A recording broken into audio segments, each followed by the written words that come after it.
होती है. त्यांची अडचण काय होती ताई? 6 तासाच्या चर्चेमध्ये नेमकी त्यांची अडचण काय जाणवली? माझं पोट खूप मोठं आहे. दोन्ही राष्ट्रवादी एकत्र लढणार आहेत का? काल एक बैठक झालेली आहे तुमच्या बैठका अनेक चाललेल्या आहेत. अजून माझ्याकडे फायनल काही प्रस्ताव आलेला नाही. ज्या मिनिटाला प्रस्ताव येईल मी तुम्हाला स्वतः बोलून घेईन आणि तुम्हाला सगळं सांगेन. तुमच्या पक्षाकडून 45 ते 40 आमच्या पक्षाकडून ही बातमी मी चॅनलवर पाहिली. माझ्याशी कोणी बोललेलं नाही. मी चॅनलवर पाहिलेली.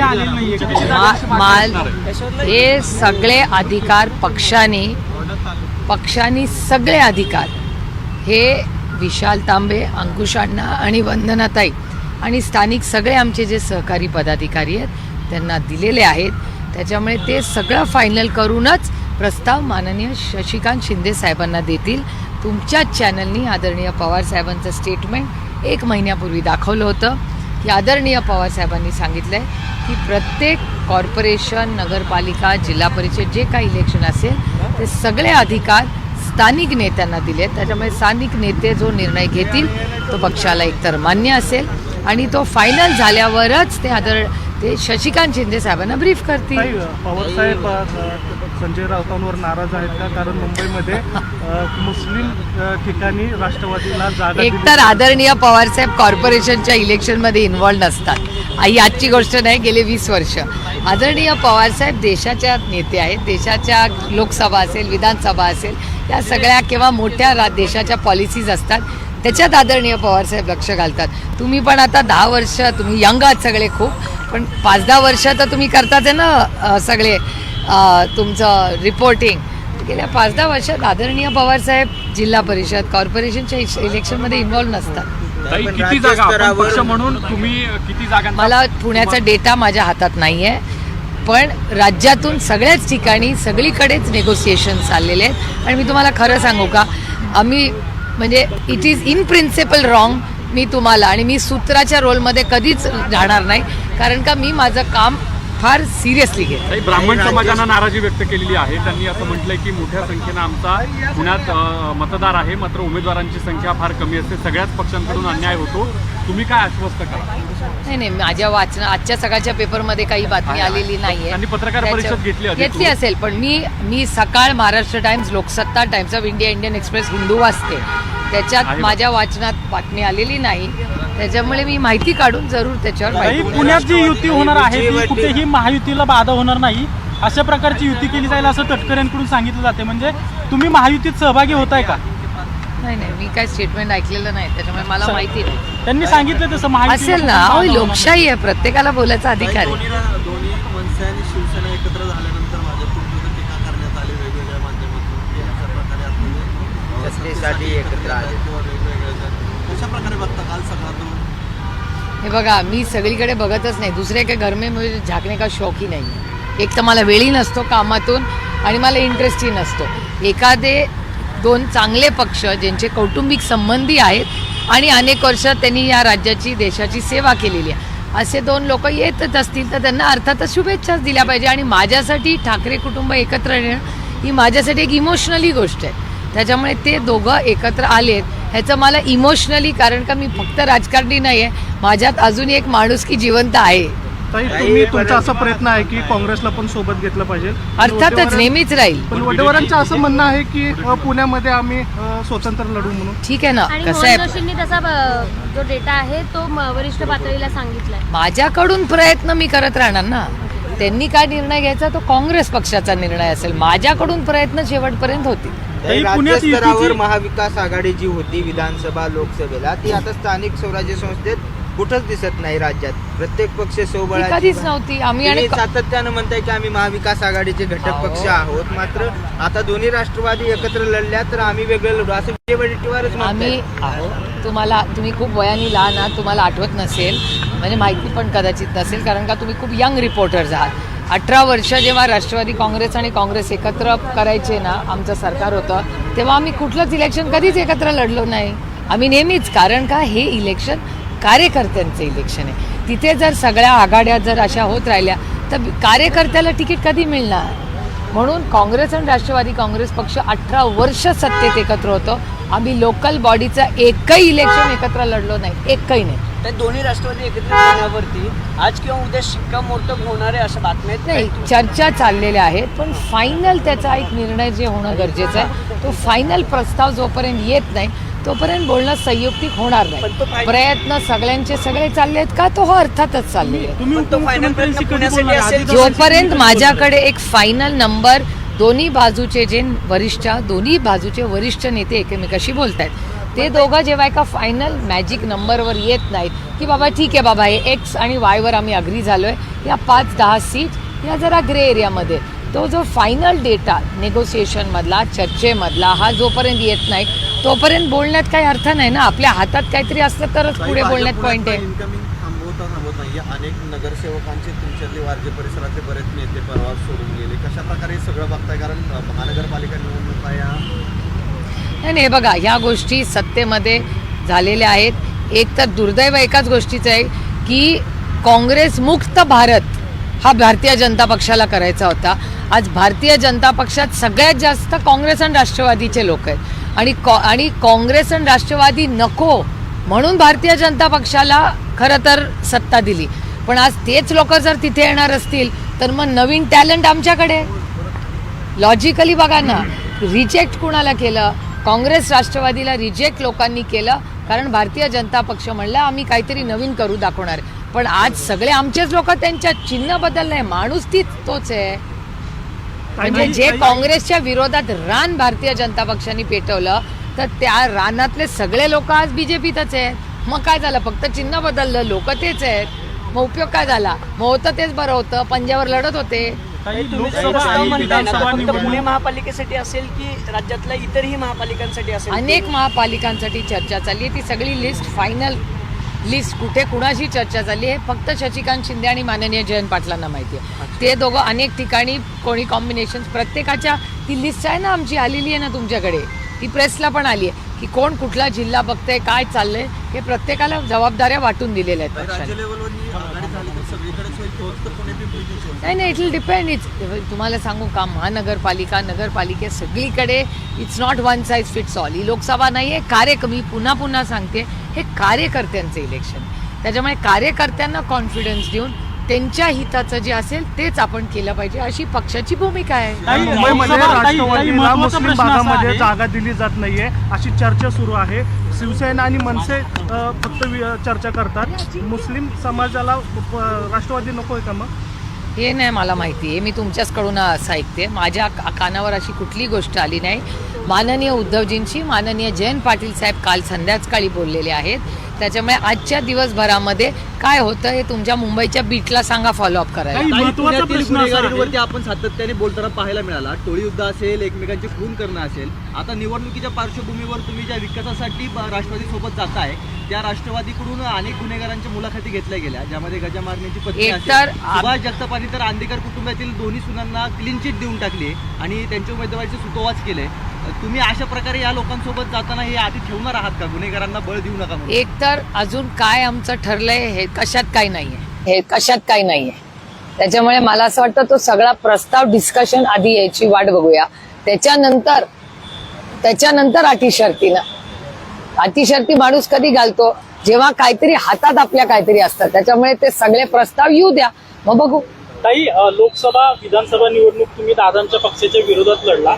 जो रस्त्यावरचा कार्यकर्ता आहे तो दादांच्या विरोधात टोकाची भूमिका घेताना दिसला. मात्र आता तुम्ही दादा एकत्र येत आहेत, जे कार्यकर्ते निष्ठेने लढले होते त्यांचं कुठेतरी खच्चीकरण होणार ह्याच्यामुळे तुम्ही कशाला ती काळजी करता? मेहू ना, सुप्रिया सुळे कशाला? आणि ते कार्यकर्त्यांवर अन्याय होईल असं नाही वाटत शरद पवार आहेत ना अजून सगळे कार्यकर्ते पक्ष.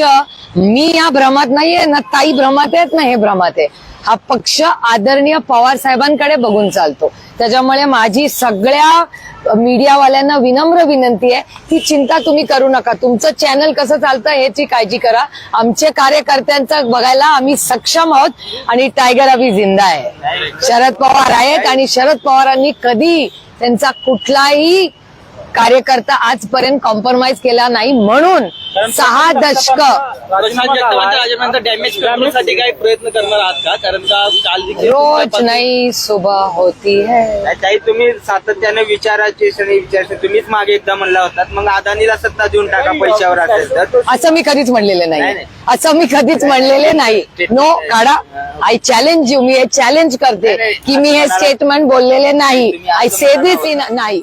मी सॉरी जर सत्तेत जात असतील तर मग उद्या- असं मी म्हणलेलं नाही. बरं, ठीक आहे. तर मग no please withdraw this statement. मी असं बोललेले नाही. कसं होतं, तुम्ही मीडियावर चुकीच्या माहिती अर्धवट देता. बदनामी सुप्रिया सुळेची होते. तुम्ही जे स्टेटमेंट केलं तसं मी आजपर्यंत कधी बोललेलं नाही आणि बोलले असेल त्या चॅनलवर संदर्भ नाही.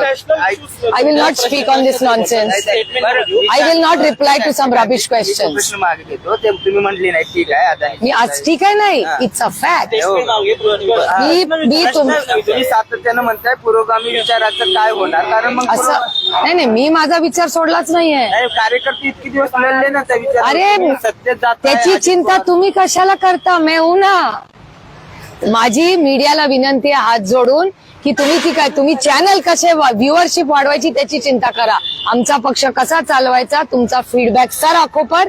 तुम्ही जो फीडबॅक दिला मी खूप त्याच्यावर विचार मंथन करीन आणि आमचा पक्षावर तुमचं विशेष प्रेम आहे ह्याच्याबद्दल तुमचे मनपूर्वक आभार. पण रस्त्यावर लढणाऱ्या कार्यकर्त्यावर अन्याय होतो असं वाटत नाही का? कारण सगळ्यात जास्त आंदोलन राज्यभरात लोकसभेला आणि विधानसभेला ज्या लोकांच्या विरोधात कार्यकर्ते लढले, अगदी डोकं फोडाफोडीची वेळ आली होती, त्या कार्यकर्त्यांनाच आता दुसऱ्या समोरच्या राष्ट्रवादी काँग्रेस पक्ष आणि काँग्रेस पक्ष, मला असं वाटतं ह्याची एक डेडिकेटेड प्रेस कॉन्फरन्स घेते मी, ज्याच्यात तुम्हाला ह्या प्रश्नाचं उत्तर देते. मी कालही बोलले होते, आजही बोलते. राष्ट्रवादी काँग्रेसची स्थापना जेव्हा झाली तेव्हा शरद पवारांना राष्ट्रवादी काँग्रेस पक्षाने काढून टाकलं होतं पक्षातून. ते झालं असताना त्यांना काढलं पक्षातून, त्यांनी राष्ट्रवादी काँग्रेस पक्षाची स्थापना केली. ती स्थापना केल्यानंतर काँग्रेस आणि राष्ट्रवादी काँग्रेस एकामेकाच्या टोकाच्या विरोधात सोनियाजींपर्यंत ती गोष्ट गेली. पण तो सोनियाजींच्या मनाचा मोठेपणा होता की तो सोनिया गांधींच्या विरोधातही आदरणीय पवार साहेब बोलले. पवार साहेबांना आदरणीय सोनियाजींनी पक्षातून काढून टाकलं तरीही तो सोनियाजींचा मनाचा मोठेपणा होता की सोनियाजी आमच्या घरी आल्या आणि त्यांनी आमच्या बरोबर आम्हाला प्रस्ताव दिला. थांबा, तेवढंच थांबत नाही. बाळासाहेब ठाकरे आणि आदरणीय पवार साहेब आमचे टोकाच्या लढाई झाल्या आहेत. रस्त्यावर नाही, गल्ली टू दिल्ली पर्यंत राष्ट्रवादी काँग्रेस पक्ष आणि शिवसेनानी एकामेकाचा टोकाचा विरोध केला. पण महाराष्ट्राच्या हितासाठी उद्धवजींनीही मनाचा मोठेपणा दाखवला आणि महाविकास आघाडी झाली. त्याच्यामुळे अनेक वेळा असं राजकारणात होत असतं की आदरणीय सोनियाजींनी शरद पवारांना पक्षातून काढून टाकलं तरी राज्याच्या हितासाठी 10 वर्ष एकामेकाची कदाचित डोकी फोडली असतील, केसेस झाल्या असतील, एखादा राजकीय उद्ध्वस्त करण्याचा एकामेकाचा प्रयत्न झाला असेल तरी सोनियाजींनी एवढं मोठं मन दाखवलं आणि ते राज्य पातळीवर झालं. येतो एक शहर आहे तेव्हा जेव्हा आदरणीय पवार साहेबांना पक्षातून काढलं त्याच्यामुळे तुम्ही विचार करा पवार साहेबांना काय वाटलं असेल. ज्या पक्षासाठी त्यांनी खस्ता खाल्ल्या, इतके वर्ष शून्यातून विश्व उभं केलं, त्या काँग्रेस पक्षाने पवार साहेबांना काढलं. पण त्याच सोनियाजी, एवढं मनाचा मोठेपणा सोनियाजींनी दाखवला की त्यांनी 1998 मध्ये स्वतः सोनियाजींचं सरकार येणार होतं तर या सोनियाजींचा मनाचा मोठेपणा होता. ऐका मी काय सांगते तुमच्यासाठी, काल पण बोलले आज पण बोलते. म्हणून तुम्हाला परत तेच सांगते कारण का तेच प्रश्नाचं उत्तर तेच आहे. ते परत मी तुम्हाला सांगते की शरद पवारांच्या घरी माननीय सोनियाजी, प्रणब मुखर्जी, मनमोहन सिंग साहेब आले. तिघांनी त्यांना विनंती केली. हा मनाचा मोठेपणा नाही का? मग कमी लढाई झाली होती का?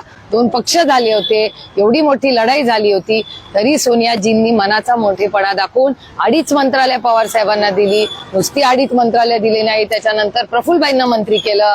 त्याच्यानंतर महाराष्ट्रात सरकार आलं. 18 वर्ष महाराष्ट्रात काँग्रेस राष्ट्रवादी लढली. मग ती परत कॉर्पोरेशनला वेगळी लढली, परत एक झाली, परत जिल्हा परिषदला वेगळी लढली, परत एक झाली, परत पंचायत समितीला वेगळी लढली, परत एक झाली. त्याच्यामुळे राष्ट्रवादी काँग्रेस आणि काँग्रेस हा अनुभव जो तुम्ही 24 तासाचा म्हणताय ना, मी म्हणून सांगते तुम्ही खूप यंग आहात, जेनझी आहात. आम्ही सगळे पुराणे झालोय ना, त्याच्यामुळे आम्ही अशा खस्ता खूप खाल्लेल्या आहेत आणि त्याच्यामुळे असे अनुभव तुम्ही जर मला थोडासा वेळ दिला आणि एक स्पेशल प्रेस कॉन्फरन्स या विषयाला डेडिकेट केली तर मी तुम्हाला काश्मीर टू कन्याकुमारी तुम्हाला कसं काय झालं आणि लांबून कशाला पवार साहेबांचंच उदाहरण देते. एक एक केस घेऊया. लालूजींचं काय झालं, काँग्रेसचं काय झालं, ज्योतिरादित्य सिंधियांच्या वडिलांचं काय झालं, अशी खूप उदाहरणं सगळ्या पक्षांमध्ये आहेत की अनेक वेळा दोन पक्ष वेगळे झाले आणि त्याच्यातून कार्यकर्त्यांचंही भलं झालं, राज्याचंही भलं झालं, जिल्ह्याचंही बरं झालं, तालुक्याचंही बरं झालं, शहराचंही भलं झालं, विकास झाला, आपली इकॉनॉमी सुधारली, देशात आपण 1 नंबरला आलो, त्याच्यानंतर चांगल्या स्कीम झाल्या. अशा खूप गोष्टी गेल्या 25-30 वर्षामध्ये झालेल्या आहेत. त्यामुळे असे जेव्हा परमिटेशन कॉम्बिनेशन होतात हे राजकारणात अनेक वेळा होत असतात. आणि लांब कशाला, काँग्रेस आणि राष्ट्रवादी काँग्रेसमध्येच अनेक वेळा हे गेल्या 25 वर्षाच्या आमच्या इतिहासात झालेले. मग सरपंचाचं इलेक्शन असेल, नगरपालिकेचं असेल, सरपंचाचा, जिल्हा परिषद असेल, पंचायत समिती असेल, त्याच्यानंतर लोकसभा असेल, महापालिका, नगरपालिका, लोकसभा, विधानसभा, अनेक वेळा वेगळे लढलो, मग एकत्र आलो, देशाची सेवा केली, चांगली कामं झाली. त्यामुळे अशा खूप उदाहरणं आहेत जे मी काल सकाळी सांगितलं, संध्याकाळी सांगितलं आणि आत्ताही सांगते. तेव्हाही पक्षात नेते होते, तेव्हाही पक्षात कार्यकर्ते होते, तेव्हाही पक्षात महिला होत्या. जेवढी मोठे निर्णय आम्ही घेतले त्या महिलांमध्ये महिला आरक्षणाचं बिल आलं, त्याच्यानंतर फूड फॉर वर्क झालं, त्याच्यानंतर जे आता अन्नधान्य वाटप जो होतो तो मोठा प्रोग्राम केंद्राने केला. अजून किती फूड सिक्युरिटी बिल हे आमच्याच काळात आलेले आहे. एवढं मोठं अमेरिकेबरोबर US अग्रीमेंट आम्ही केलं, तेव्हा राष्ट्रवादी काँग्रेस आणि हा वेगळंच झालं ना. त्याच्यामुळे कार्यकर्त्यांची जबाबदारी अर्थातच आम्हीच घेणार. अनेक वेळा असं होत असतं. आता मला सांगा, आमच्यातून भारतीय जनता पक्षात गेले, हा मी तुम्हाला फ्लिप करून प्रश्न विचारतो. मग भारतीय जनता पक्ष ओपन आर्म्स मध्ये त्यांना घेणार का? मग भारतीय जनता पक्षाच्या कार्यकर्त्याचं काय? तो पण 5 वर्ष तयारी करतोच आहे ना. मग त्यांनी काय करायचं? सचिन दोडके गेला ना, मग तसं राज्यातल्या भारतीय जनता पक्षाने काय करायचं? मग हा प्रश्न अनेक ठिकाणी येत असतो. लार्जर इंटरेस्टमुळे काही निर्णय घेत असतात लोक. पण जो आपल्या बरोबर पवार साहेब 6 दशकं राजकारण का करू शकले? कारण का त्यांचा केंद्रबिंदू नेता आणि सत्ता नाहीये, त्यांचा केंद्रबिंदू हा शेवटचा कार्यकर्ता आहे. पवार साहेबांची खासियत अशी आहे की त्या शेवटच्या कार्यकर्त्याला ते नावाने ओळखतात. आणि आमचा पक्ष आदरणीय पवार साहेबांच्या विचारांनी, चेहऱ्यांनी चालतो. आणि ते माझ्यासारखे परिवारवाद नाही. आम्ही जे आहोत ना बाकीचे सगळे, हे आम्ही परिवारवाद आहोत सगळे. ते स्वतः स्वयंभू आहेत, त्यांनी स्वतःच्या कष्टाने पक्ष उभा केलेला आहे. त्यामुळे ते असतील, मुलायम सिंगजी असतील, लालू प्रसाद साहेब असतील, हे सगळे स्वतःनी विश्व उभं केलेले नेते आहेत, विचारधारा उभा केलेल्या आहेत. त्यामुळे आम्ही हे सगळे परिवारवादचे हे सगळे प्रॉब्लेम्स येतात. जे स्वतः असतात ना त्यांना असलं कधी काही टेन्शन नसतं, कारण का त्यांनी स्वतः शून्यातून विश्व उभं केलेलं असतं. ताई, पुण्यामध्ये वाघोली आणि विमाननगर बाजूला नवीन आता वोट मिळवण्यासाठी गाडी किंवा गाडीचा लकी ड्रॉ, थायलंडला फ्री ट्रिप किंवा आपल्या जमिनी पण देतात 11 महिला. मी सांगू का, हे म्हणजे माझी इलेक्शन कमिशनची माझी कंप्लेन आहे का? तर ती आहेच. माझी विनंती आहे इलेक्शन कमिशनला की या सगळ्या गोष्टीचं कधी ना कधी हे कुठेतरी थांबलं पाहिजे, नाही तर राजकारणात चांगली लोक टिकणार नाहीत.